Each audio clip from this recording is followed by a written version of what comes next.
High dears, welcome to my channel. അപ്പോൾ ഇന്ന് വന്നിരിക്കുന്നത് ഈ ഒരു തക്കാളി പെട്ടിയായിട്ടാണ്.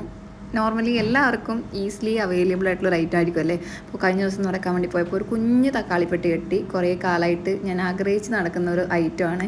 പക്ഷേ ഒരു ഐഡിയ ഉണ്ടെന്നേ ഉണ്ടായിരുന്നുള്ളൂ, ഇതുപോലുള്ള തക്കാളിപ്പെട്ടി ഈ ഒരു കുഞ്ഞ് സൈസിലൊക്കെ ഉണ്ടെന്നുള്ളത് എനിക്ക് അറിയില്ലായിരുന്നു കേട്ടോ. കഴിഞ്ഞ ദിവസം നടക്കാൻ വേണ്ടി പോയപ്പോഴാണ് കിട്ടിയത്. ശരിക്കും പറഞ്ഞാൽ തേടിയ വള്ളി കാല് ചുറ്റി എന്ന് പറഞ്ഞൊരു കോൺസെപ്റ്റായിരുന്നു എനിക്ക് ഫസ്റ്റ് ഫീൽ ചെയ്തത്. അപ്പോൾ അത് വെച്ച് ചെയ്യാൻ പറ്റുന്ന ഒരു ബ്യൂട്ടിഫുൾ, കാരണം ഞാൻ കുറേ നാളായിട്ട് പ്ലാൻ ചെയ്തുകൊണ്ടിരിക്കുന്ന ഒരു കാര്യമാണ് ഞാൻ ഇന്ന് കംപ്ലീറ്റ് ചെയ്തത് കേട്ടോ. അപ്പോൾ നമുക്കൊരു വർക്ക് ചെയ്യാം. അപ്പോൾ അതിൻ്റെ കാലിൻ്റെ പോർഷൻ പോലെ വരുന്ന ഒരു 4 വശത്തുള്ളതിൻ്റെ 2 വശത്തുള്ളത് ഞാൻ കട്ട് ചെയ്ത് കളയുന്നുണ്ട്. ഞാൻ പറഞ്ഞല്ലോ, ഒരു ഉദ്ദേശത്തിൻ്റെ പുറത്താണ് ഞാൻ ചെയ്തത്. അതിൻ്റെ ഇടയിൽ ചെറിയ പണി കിട്ടി, എക്സോബ്ലേഡ് തട്ടിയിട്ട് 2 കട്ട് വന്നു കേട്ടോ വിരലിന്. പക്ഷേ കുഴപ്പമില്ല. നമുക്കിതാ ആ ഒരു 2 വശവും കൂടി കട്ട് ചെയ്തതിന് ശേഷം ബേസ് കോട്ടായിട്ട് വൈറ്റ് അടിച്ചിട്ടൊന്ന് ഉണക്കിയെടുക്കണം. ഈ ഒരു ബേസ് വൈറ്റ് അടിക്കാനുണ്ടായ കാരണം എന്താണെന്ന് വെച്ചാൽ ഞാനിവിടെ കളർഫുള്ളായിട്ടുള്ള കളേഴ്സ് യൂസ് ചെയ്യുന്നുണ്ട്. അപ്പോൾ നല്ലൊരു ടിൻറ്റ് കിട്ടാൻ, നല്ല കളർ കിട്ടാൻ വേണ്ടിയിട്ടാണ് ബേസ് കോട്ട് വൈറ്റ് ആദ്യം അടിച്ചു കൊടുത്തത് കേട്ടോ. ബ്ലാക്ക് കളർ ആയതുകൊണ്ട് തന്നെ നമുക്ക് ഒരു കളർഫുള്ളായിട്ടുള്ള കളേഴ്സ് കിട്ടണമെങ്കിൽ അതിൻ്റെ മുകളിൽ അടിച്ചിട്ട് കാര്യമില്ല. അപ്പോൾ ബേസായിട്ട് വൈറ്റ് അടിച്ചിട്ട് ഒന്ന് ഉണക്കി എടുക്കുന്നുണ്ട്.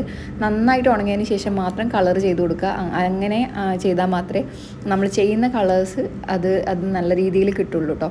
ഞാൻ വിസിബിളായിട്ടുള്ള 2 വശത്ത് മാത്രമാണ് ഈ കളേഴ്സ് കൊടുക്കുന്നത്. ബാക്കിയുള്ള വശം ഞാൻ ജസ്റ്റ് എങ്ങനെയാണോ ഉള്ളത് അതുപോലെ തന്നെ പ്ലെയിനായിട്ട് വിടുവാണ് കേട്ടോ. വെറുതെ എന്തിനാണ് പെയിൻറ്റ് കളയുന്നത്. അപ്പോൾ ഇതുപോലെ നമ്മൾ ഡാബ് ചെയ്തിട്ട് വൈറ്റ് കളർ അടിച്ചു കൊടുക്കുന്നുണ്ട്. ഇത് നോർമൽ നമ്മൾ ചുമരിനൊക്കെ അടിക്കുന്ന പെയിൻറ്റില്ലേ, അതുതന്നെയാണ്. ആക്രിലിക് പെയിൻറ്റ് യൂസ് ചെയ്യുന്നവർക്ക് അത് യൂസ് ചെയ്യാം. ഫാബ്രിക് പെയിൻ്റ് ആണെങ്കിൽ അതും യൂസ് ചെയ്യാം. അതല്ലാതെ വാട്ടർ കളർ അങ്ങനെയൊക്കെ ഒന്നുള്ളത് യൂസ് ചെയ്തിട്ട് കാര്യമില്ല കേട്ടോ. കാരണം വാട്ടർ കളറൊക്കെ നമുക്ക് ഇതുപോലുള്ള ബേസിൽ അടിച്ചു കൊടുത്താൽ നല്ല രീതിയിൽ വിസിബിൾ ആവില്ല. പിന്നെ നമ്മൾ വിചാരിച്ച ആ റിസൾട്ട് കിട്ടാതിരിക്കുമ്പോൾ നമുക്ക് അത്രയും നല്ല നീറ്റ് ലുക്കും കിട്ടില്ല കേട്ടോ. അപ്പോൾ ഇതുപോലെ വിസിബിൾ ആയിട്ടുള്ള പോർഷനിൽ മാത്രം നമ്മൾ വൈറ്റ് ബേസ് അടിച്ച് നല്ല രീതിയിൽ ഉണക്കിയെടുക്കുന്നുണ്ട്. ഉണക്കിയെടുക്കാൻ പ്രത്യേകം ശ്രദ്ധിക്കണം. കാരണം ഇങ്ങനെയുള്ളൊരു ബേസ് ആയതുകൊണ്ട് തന്നെ നല്ല രീതിയിൽ ഉണങ്ങി കിട്ടാൻ കുറച്ച് സമയം എടുക്കും. പിന്നെ ഒരു കോട്ട് നല്ല രീതിയിലുള്ള ആ ഒരു ബ്ലാക്ക് കളർ കംപ്ലീറ്റ്ലി കാണാത്ത രീതിയിലുള്ള ഒരു കോട്ട് അടിച്ചു കൊടുക്കാൻ വേണ്ടിയിട്ട് മാക്സിമം നോക്കണം കേട്ടോ. പിന്നെ ഒരു കാര്യം എന്താണെന്ന് വെച്ചാൽ, ഞാൻ നോർമലി പറഞ്ഞല്ലോ എല്ലാ ഭാഗത്തും ഞാൻ വൈറ്റ് അടിക്കുന്നില്ല എന്ന്. അതുകൊണ്ട് തന്നെ ഉള്ളിലൊക്കെ ആയി പോയിട്ടുണ്ടെങ്കിൽ ജസ്റ്റ് ഈ ഒരു സമയത്ത് തന്നെ അതൊക്കെ റിമൂവ് ചെയ്യുക. അല്ലെങ്കിൽ അത് പെട്ടെന്ന് തന്നെ അതിൽ പിടിക്കാനുള്ള ചാൻസ് ഉണ്ട് കേട്ടോ. അപ്പോൾ നന്നായിട്ട് ഒരു ബേസ് കോട്ട് ഉണങ്ങിയതിന് ശേഷം മാത്രം ഞാൻ കളർ കൊടുക്കാൻ വേണ്ടിയിട്ട് പോകുന്നത്.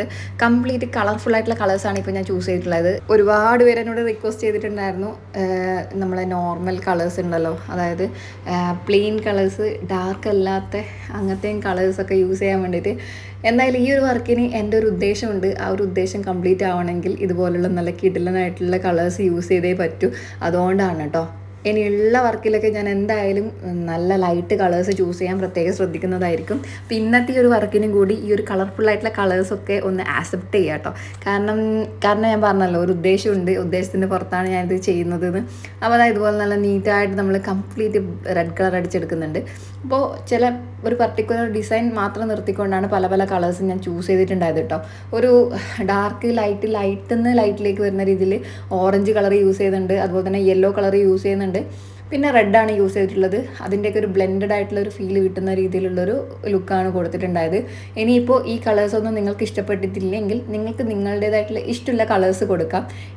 ഞാൻ എൻ്റെ ഇഷ്ടത്തിന് മാത്രമാണ് കേട്ടോ ഈ ഒരു കളേഴ്സ് ചൂസ് ചെയ്തത്. അപ്പോൾ ഈ ഒരു ഡാർക്ക് കളറൊക്കെ ഇഷ്ടപ്പെടാമെന്നില്ല, അവോയ്ഡ് ചെയ്യാൻ ആഗ്രഹിക്കുന്നുണ്ടെങ്കിൽ അങ്ങനെ നിങ്ങൾക്ക് ചൂസ് ചെയ്യാം.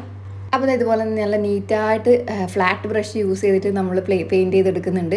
അപ്പോൾ ഈ ഒരു ഭാഗത്ത് മാത്രം റെഡ് കളർ നിർത്തിക്കൊണ്ട്, ബാക്കിയിലെ കുറച്ച് ഭാഗങ്ങളിൽ മാത്രം റെഡ് കളർ നിർത്തിക്കൊണ്ട് ബാക്കി എല്ലാ സ്ഥലത്തും ഓറഞ്ച് യെല്ലോ വെച്ചിട്ടാണ് ഞാൻ കവർ ചെയ്യുന്നത്. ശരിക്കും പറഞ്ഞാൽ ഒരു കോമ്പിനേഷൻ കളേഴ്സ് ചൂസ് ചെയ്യുമ്പോൾ യെല്ലോ, ഓറഞ്ച്, റെഡ് എന്നുള്ളത് നല്ലൊരു ആപ്റ്റായിട്ടുള്ള കളറാണ്. കാരണം ഒരു ബ്ലെൻഡഡ് ആയിട്ടുള്ള ഒരു ഫീൽ കൊടുക്കുകയാണെങ്കിൽ ലൈറ്റ് കളേഴ്സിൽ നിന്ന് ഡാർക്കിലേക്ക് വരുന്ന രീതിയിൽ നമുക്ക് നല്ല രീതിയിൽ അപ്ലൈ ചെയ്തെടുക്കാൻ വേണ്ടിയിട്ട് പറ്റും. അപ്പോൾ ഒന്ന് ട്രൈ ചെയ്ത് നോക്കുക. വർക്കിലൊക്കെ ഇതുപോലുള്ള കളേഴ്സൊക്കെ ചൂസ് ചെയ്യുകയാണെങ്കിൽ കുറച്ചും കൂടി അട്രാക്റ്റീവ് ആയിട്ടുള്ള റിസൾട്ട് കിട്ടും. അപ്പോൾ ഇതുപോലെ റെഡ് കളർ നല്ല രീതിയിൽ അപ്ലൈ ചെയ്ത് കൊടുക്കുന്നുണ്ട്. ഇനി നമുക്ക് വേണ്ടത് ലൈറ്റ് ഓറഞ്ചാണ്, നോർമൽ ഓറഞ്ച് കളറാണ്. അപ്പോൾ കളേഴ്സ് യൂസ് ചെയ്യുമ്പോൾ നല്ല രീതിയിൽ ബ്രഷ് ഒന്ന് കഴുകിയിട്ട് മാത്രം അപ്ലൈ ചെയ്യാൻ വേണ്ടി നോക്കുക. അല്ലാത്ത പക്ഷം നമ്മൾ റെഡ് ആണോ ഓറഞ്ച് ആണോ യെല്ലോ ആണോ അടിച്ചു കൊടുത്തതിനൊന്നും ഒരു ഐഡിയയും കിട്ടില്ല. അപ്പോൾ അങ്ങനെയുള്ള കാര്യങ്ങൾ പ്രത്യേകം ശ്രദ്ധിക്കണം കേട്ടോ. ഇനി നമുക്ക് ഓറഞ്ച് വെച്ചിട്ട് ബാക്കിയുള്ള കാര്യങ്ങളൊന്ന് ഫിനിഷ് ചെയ്ത് കൊടുക്കാം. അപ്പോൾ നല്ല രീതിയിൽ ഡാർക്കായിട്ട് നിൽക്കുന്ന ഒരു പോർഷനിലേക്ക് ഓറഞ്ച് അടിച്ചു കൊടുക്കുമ്പം ഒന്നും കൂടി അത് ലൈറ്റ് കളറായ പോലെ ഒരു ഫീൽ വന്നില്ലേ. ഇനി വരുമ്പോൾ കുറച്ചും കൂടി അടിപൊളിയായിട്ട് ഫീൽ ചെയ്യും. അപ്പോൾ ആ ഒരു കളേഴ്സ് തന്നെ എടുത്തതുകൊണ്ട് തന്നെ എനിക്ക് നല്ല റിസൾട്ട് കിട്ടിയിട്ടുണ്ടായിരുന്നു കേട്ടോ. പിന്നെ എൻ്റെ ഉദ്ദേശം ഞാൻ പറഞ്ഞല്ലോ, എനിക്കൊരു ഉദ്ദേശത്തിൻ്റെ പുറത്താണ് ഞാൻ ഇത് സെറ്റ് ചെയ്തെടുക്കുന്നത്. ആ ഒരു വർക്കിന് എനിക്ക് നല്ല റിസൾട്ട് കിട്ടുന്ന രീതിയിലുള്ള കളേഴ്സ് തന്നെയായിരുന്നു കേട്ടോ ഇത്. അപ്പോൾ അതായത് ഇതുപോലെ നല്ല രീതിയിൽ ആ ഒരു ഡിസൈൻ വരുന്ന ഭാഗങ്ങളിലായിട്ട് ഓറഞ്ച് കളറും കൊടുത്തിട്ടുണ്ട്. അതുപോലെ തന്നെ ഇനി യെല്ലോ ആണ് കൊടുക്കേണ്ടത് കേട്ടോ. പിന്നെ എൻ്റെ വീഡിയോസൊക്കെ കാണുന്ന കൂട്ടുകാർ ഷോർട്സ് ഒന്നും കാണാറില്ലെങ്കിൽ ഒന്ന് പോയി കാണാം. ഒരുപാട് നല്ല നല്ല വീഡിയോസൊക്കെ ഞാൻ ഷെയർ ചെയ്തിട്ടുണ്ട്. ഇൻഡോർ ഡെക്കോറൊക്കെ ചെയ്യാൻ പറ്റുന്ന അടിപൊളി വർക്കൊക്കെ ചിരട്ട വെച്ച് ചെയ്തിട്ടുണ്ട് കേട്ടോ. അപ്പോൾ അതൊക്കെ ഒരുപാട് പേര് കാണാതിരിക്കുന്നുണ്ട്. അപ്പോൾ അതൊക്കെ ഒന്ന് കണ്ട് സപ്പോർട്ട് ചെയ്യുക. കാരണം ഞാൻ അറിയാമല്ലോ, എപ്പോഴും പറയുന്ന പോലെ തന്നെ ഒരു കുഞ്ഞിനൊക്കെ വെച്ച് ചെയ്യുമ്പോഴുള്ള ഒരു ബുദ്ധിമുട്ട് നിങ്ങൾക്ക് ചിലപ്പോൾ അറിയായിരിക്കും. അപ്പോൾ ആ ഒരു സ്ഥലത്ത് നിന്ന് ഞാൻ ഇങ്ങനെയൊക്കെ ചെയ്യുമ്പോൾ നിങ്ങളുടെ പ്രോത്സാഹനവും അതുപോലെ തന്നെ നിങ്ങളുടെ കമൻസും ഒക്കെ കാണുമ്പോൾ കിട്ടുന്ന ആ ഒരു ഹാപ്പിനെസ് ഉണ്ടല്ലോ, അതൊക്കെ തന്നെയാണ് നമ്മുടെ പുതിയ പുതിയ വീഡിയോസ് ചെയ്യാനുള്ള ഒരു പ്രചോദനവും. അപ്പോൾ നിങ്ങളുടെ കണ്ടിട്ട് സപ്പോർട്ട് ചെയ്യുക. ചുമ്മാ കഴിഞ്ഞിട്ടുള്ള തക്കാളിപ്പെട്ടിയാണ് കേട്ടോ നമ്മൾ ഇതുപോലെ ഒരു അടിപൊളി ലുക്കാക്കി മാറ്റിയിട്ട് യൂസ് ചെയ്യാൻ വേണ്ടിയിട്ട് പോകുന്നത്. ഇപ്പോൾ വെറുതെ കിട്ടുന്ന ഒരു സംഭവമാണ്. എന്തായാലും ഇതുപോലുള്ള ഒരു ഐറ്റം നമ്മൾ വാങ്ങിക്കാൻ പോവുകയാണെങ്കിൽ 1 to 10 ഷോപ്പിൽ പോയാൽ കൂടിയും 10 ദിർഹംസിൻ്റെ മുകളിലുണ്ടാവും. കാരണം ഇതൊന്നും അത്രയും നമുക്ക് നിസ്സാരമായിട്ട് കിട്ടുന്നൊരു സംഭവമല്ലല്ലോ.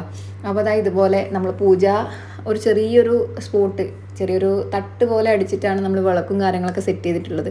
അതിൻ്റെ കൂടെ തന്നെ നമുക്ക് വെളിച്ചെണ്ണ, ചന്ദനത്തിരി, തിരി, അതുപോലെ തന്നെ കുറിയൊന്നും വെക്കാൻ വേണ്ടിയിട്ടുള്ള ഒരു സ്പേസ് ഉണ്ടായിരുന്നില്ല. അതൊക്കെ ഞാൻ എൻ്റെ ഷോക്കേസ് പോലെ സെറ്റ് ചെയ്തിട്ടുള്ള ആ ഒരു തട്ടിലേക്കാണ് ഇത്രയും നാളായിട്ട് അറേഞ്ച് ചെയ്ത് കൊടുത്തിട്ടുണ്ടായത്. അത് ഓക്കെ ആണ്, നിങ്ങൾക്ക് കാണാൻ വേണ്ടി പറ്റുന്നുണ്ട് ആ ഒരു സൈഡിലായിട്ട്. പക്ഷെ അത് ഓക്കെ ആണ്, പക്ഷേ ആ ഒരു സ്പേസും കൂടി എനിക്ക് മിസ്സായി പോയ പോലത്തെ ഒരു ഫീൽ വന്നു. കാരണം കുറേ സാധനങ്ങൾ ഉണ്ടാക്കുമ്പോൾ നമുക്ക് വെക്കാനായിട്ടുള്ളൊരു സ്ഥലമില്ല. അപ്പോൾ ഞാൻ കരുതി ഇതുപോലൊരു സെറ്റപ്പ് നമ്മൾ ചെയ്തെടുക്കുകയാണെങ്കിൽ നമുക്കൊരു അടിപൊളി ആ ഒരു സ്പേസും ഫ്രീ ആവും, നമുക്കൊരു നല്ല എലഗൻറ്റ് ലുക്കും കിട്ടും. ആ ഒരു പൂജ ഒരു കുറച്ചും കൂടി റിച്ച് ആയിട്ടുള്ളൊരു ഫീൽ കിട്ടും ആ ഒരു പൂജാ സ്പേസ്. അപ്പോൾ ഞാൻ അത് കരുതിയിട്ടാണ് ഇങ്ങനൊരു സെറ്റപ്പ് ഉണ്ടാക്കിയെടുത്തത്. നല്ല ടൈറ്റിൽ നല്ല കുറച്ചും കൂടി ലോങ് ആയിട്ടുള്ള ആണി ഒന്ന് അടിച്ചു കൊടുത്തിട്ടുണ്ട്. ഇനി ജസ്റ്റ് അതൊന്ന് നമ്മളൊന്ന് അതിലേക്ക് വെച്ചപ്പോൾ തന്നെ നല്ല രീതിയിൽ ഫിക്സ് ആയിട്ട് കിട്ടി കേട്ടോ. പിന്നെ ഒരുപാട് വെയിറ്റ് ഇല്ലാത്തത് കൊണ്ട് തന്നെ നമുക്ക് നല്ല രീതിയിൽ അത് നമുക്ക് കീപ്പ് ചെയ്യാൻ വേണ്ടിയിട്ട് പറ്റും. ഇനി നമുക്കിതാ ഇതുപോലെ ആ ഒരു വൈറ്റ് പോഷൻ കണ്ടോ, ഞാൻ കരുതി അതിന് ഈ ഒരു കളർ വൈറ്റ് തന്നെയാണെങ്കിൽ കൂടി നല്ല മാച്ചായിട്ട് ഉണ്ടാവുന്നു. പക്ഷേ അതിനേക്കാൾ നല്ലത് കുറച്ചും കൂടി കളർഫുൾ ആയിട്ടുള്ളൊരു കോമ്പിനേഷൻ കൊടുക്കുകയാണെങ്കിൽ അത് രണ്ടും കൂടി മിക്സ് ആയിട്ട് നല്ല രീതിയിലൊരു ലുക്ക് കിട്ടും. അതുകൊണ്ട് തന്നെ ഞാൻ ഇതുപോലെ താഴെ കൊടുത്തുള്ള കളേഴ്സൊക്കെ യൂസ് ചെയ്തിട്ട് ഇവിടെ ആ ഒരു തട്ടിനും കൂടി ഒരു ഈക്വൽ ആയിട്ടുള്ള ഒരു കോമ്പിനേഷൻ കിട്ടാൻ വേണ്ടിയിട്ട് കളേഴ്സ് കൊടുത്തു. അത് കുറച്ചും കൂടി അടിപൊളിയായിട്ട് ഫീൽ ചെയ്തു കേട്ടോ. ജസ്റ്റ് ബ്രഷ് വെച്ചിട്ട് നമുക്കൊരു 5 മിനിറ്റത്തെ പണിയല്ലേ ഉള്ളൂ. ആ ഒരു ലുക്ക് നമുക്ക് നേരെ കംപ്ലീറ്റ് ചെയ്തെടുക്കാൻ വേണ്ടി പറ്റുമല്ലോ. അപ്പോൾ അതായത് ഇതുപോലെ നമ്മൾ കൊടുത്തു. ആദ്യം ഞാൻ ഒരു സൈഡ് മാത്രമേ കൊടുത്തിട്ടുണ്ടായിരുന്നുള്ളൂ, പിന്നീട് ഞാൻ 2 സൈഡും കംപ്ലീറ്റ് ചെയ്തു കേട്ടോ. അപ്പോൾ നമ്മുടെ ഫൈനൽ ലുക്ക് ഇതാണ്. എന്തായാലും നിങ്ങളുടെ അഭിപ്രായങ്ങൾ പ്രതീക്ഷിക്കുന്നു. ചുമ്മാ കളഞ്ഞിട്ടുണ്ടായ ഒരു തക്കാളിപ്പെട്ടിയാണ് ഈ ഒരു ലുക്കിലേക്ക് ഞാൻ മാറ്റിയിട്ടുള്ളത്. എന്തായാലും എനിക്ക് യൂസ്ഫുൾ ആയിട്ടുള്ള ഒരു പ്രൊഡക്റ്റ് തന്നെ ആയിട്ട് കിട്ടിയിട്ടുണ്ട്. അപ്പോൾ ഈ ഒരു ഐഡിയ ഇഷ്ടപ്പെട്ടിട്ടുണ്ടെങ്കിൽ നിങ്ങളുടെ സപ്പോർട്ടും അതുപോലെയുള്ള വിലയേറിയ കമൻസും ഒക്കെ പ്രതീക്ഷിക്കുന്നു. പിന്നെ ലൈക്ക് ചെയ്യാണ്ട് ആരെങ്കിലും വീഡിയോ കാണുന്നുണ്ടെങ്കിൽ ഒന്ന് ലൈക്ക് ചെയ്യുക. മറ്റൊരു നല്ല വീഡിയോ ആയിട്ട് കാണുന്നവരെല്ലാവരും സേഫ് ആയിരിക്കുക. Thank you for watching. See you, take care, tata. അപ്പോൾ എല്ലാവരും ലൈക്ക് ചെയ്യാൻ വേണ്ടിയിട്ട് മറക്കല്ലേ.